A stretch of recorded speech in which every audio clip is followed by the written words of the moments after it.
Le passage d'aujourd'hui est Genèse chapitre 47, versets 13 à 20. Lisons ensemble. Il n'y avait plus de pain dans tout le pays, car la famine était très grande. Le pays d'Égypte et le pays de Canaan languissaient à cause de la famine. Joseph recueillit tout l'argent qui se trouvait dans le pays d'Égypte et dans le pays de Canaan, contre le blé qu'on achetait. Et il fit entrer cet argent dans la maison de Pharaon. Quand l'argent du pays d'Égypte et du pays de Canaan fut épuisé, tous les Égyptiens vinrent à Joseph en disant « Donne-nous du pain. Pourquoi mourrions-nous en ta présence? Car l'argent manque. » Joseph dit « Donnez vos troupeaux, et je vous donnerai du pain contre vos troupeaux, si l'argent manque. » Ils amenèrent leurs troupeaux à Joseph, et Joseph leur donna du pain contre les chevaux, contre les troupeaux de brebis et de bœufs, et contre les ânes. Il leur fournit ainsi du pain cette année-là, contre tous leurs troupeaux. Lorsque cette année fut écoulée, ils vinrent à Joseph l'année suivante, et lui dirent « Nous ne cacherons point à mon seigneur que l'argent est épuisé, et que les troupeaux de bétail ont été amenés à mon seigneur. Il ne reste devant mon seigneur que nos corps et nos terres. Pourquoi mourrions-nous sous tes yeux, nous et nos terres? Achète-nous avec nos terres contre du pain, et nous appartiendrons à mon seigneur, nous et nos terres. Donne-nous de quoi semer, afin que nous vivions et que nous ne mourions pas, et que nos terres ne soient pas désolées. » Joseph acheta toutes les terres de l'Égypte pour Pharaon, car les Égyptiens vendirent de chacun leur champ, parce que la famine les pressait, et le pays devint la propriété de Pharaon. Amen. Aujourd'hui, je vais prêcher sur le thème « Une famine qui s'aggrave ». Le passage que nous lisons aujourd'hui décrit une situation où la famine s'intensifie. Pour saisir à quel point elle était devenue grave, le verset 13 la qualifie de « très grande ». Le terme original que nous traduisons ainsi signifie « lourd »,« sévère »,« considérable ». Cela nous montre que cette famine était véritablement d'une gravité exceptionnelle. En effet, la famine qui s'était abattue sur toute la région à cette époque était d'une ampleur inimaginable. C'était une famine si grave qu'elle dépassait l'entendement. La terre entière était desséchée et il n'y avait plus rien à manger. La nourriture était introuvable et la vie quotidienne était devenue insupportable. Au milieu de cette terrible famine, la souffrance était le lot de chacun, jour après jour. Le texte dit que Joseph a ramassé tout l'argent qui se trouvait en Égypte et au pays de Canaan, et l'a fait entrer dans la maison du Pharaon. Le but n'est pas de souligner que Joseph a réalisé un grand profit. Tel n'est pas le sens de ce passage. Au contraire, il nous montre que l'Égypte et le pays de Canaan étaient dans une situation qui les forçait à dépendre entièrement des réserves de blé, quitte à y mettre tout leur argent. Mais que faire? L'argent finit par manquer en Égypte et au pays de Canaan. Lisons ensemble le verset 15. Quand l'argent du pays d'Égypte et du pays de Canaan fut épuisé, tous les Égyptiens vinrent à Joseph en disant « Donne-nous du pain. Pourquoi mourrions-nous en ta présence? Car l'argent manque. Amen. » Le texte nous dit que leur argent est épuisé. Ils n'ont plus les moyens d'acheter de la nourriture.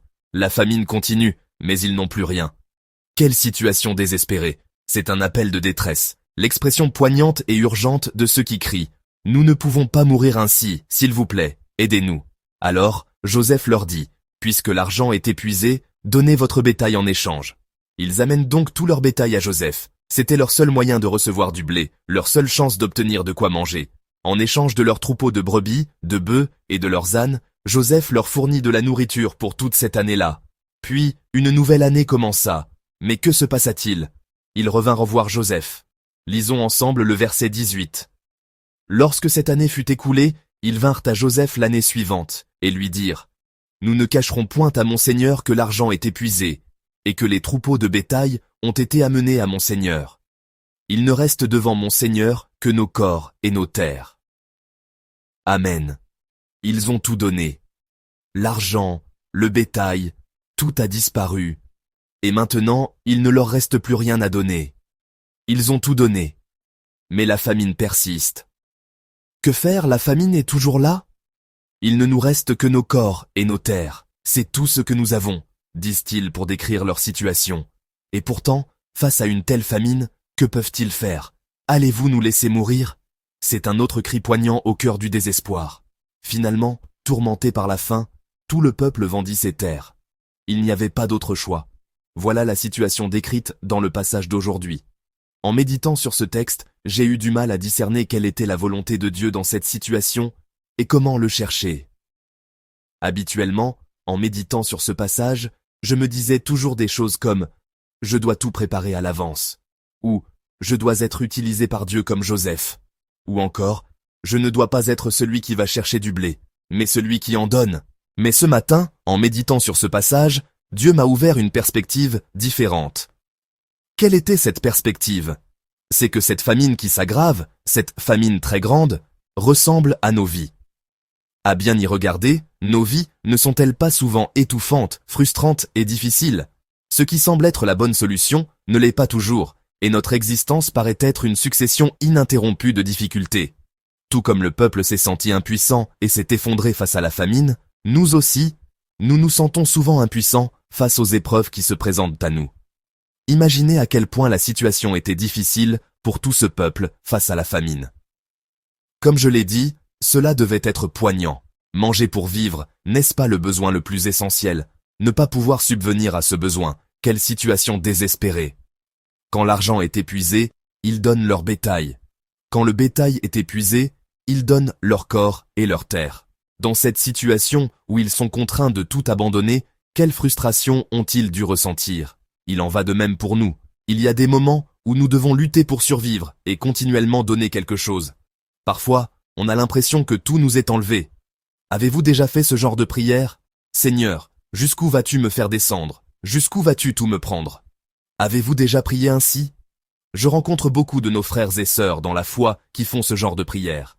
Je ne peux qu'imaginer leur frustration, leur fatigue et la situation désespérée qui les pousse à prier de cette manière. Ces sentiments nous envahissent souvent lorsque nous devons abandonner, endurer ou renoncer à beaucoup de choses. Il peut y avoir des crises financières, des crises relationnelles, des problèmes de santé. Les difficultés sont si nombreuses.